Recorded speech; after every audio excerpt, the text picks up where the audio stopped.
Well, thank you, the panelists, Mr. Malkin. Your testimony is impressive, and I know commercial buildings have dramatically increased their energy efficiency over the last several decades, but you bring a perspective on the cost-benefit analysis very, very helpful.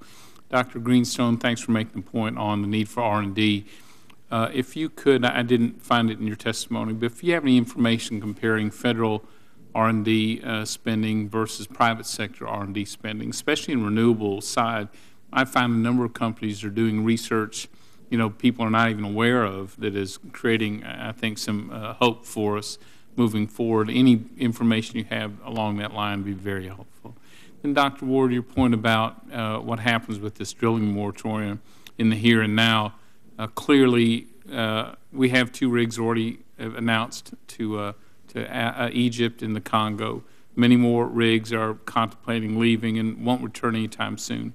Each rig takes with it at least 1,000 to 1,500 American jobs, and then the vendors and suppliers who supply those rigs. And your point is, if I read it right, is that along with those rigs and jobs and equipment and our American businesses, that we end up, in fact, importing more oil on a more risky means of transmission than in the Gulf today, and that the Gulf also is sort of the buffer to OPEC, that the amount of oil it produces keeps us from being held hostage to foreign countries that can drive up prices and really cripple our U.S. economy.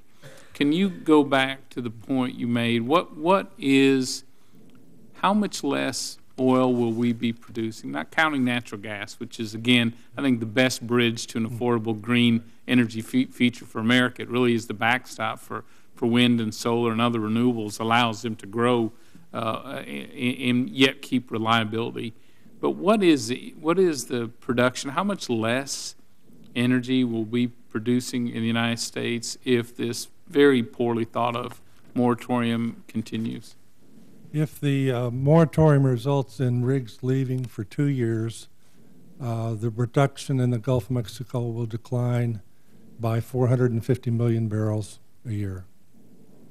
And that's what percent? That's about a 30% of the Gulf production. So we'll lose a third of our most critical portion of oil development. Okay. And if it goes longer, it's how much? If it goes longer, it gets down to the 450, I believe, goes up to about over 1 billion barrels of oil in 5 years. So we lose at that point 2/3 of our production.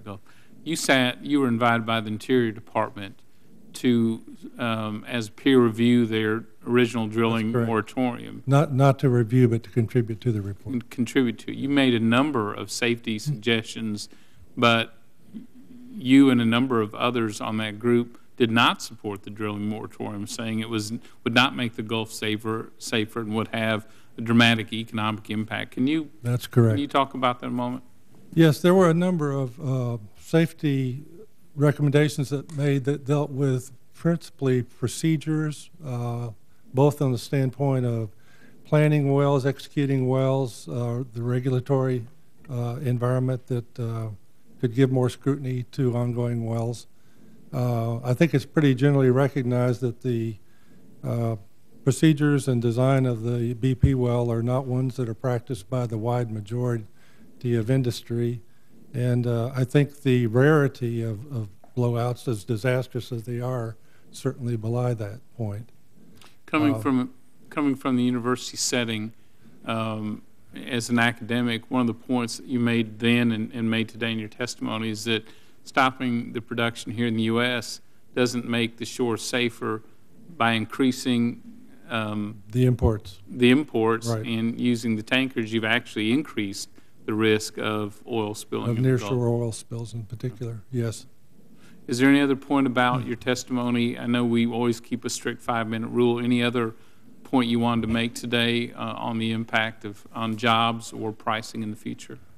Well, certainly one only has to look at recent hurricane interruptions in production between 2004 and 2008 to see the rapid and significant price increase that occurs when oil production is curtailed in the Gulf of Mexico.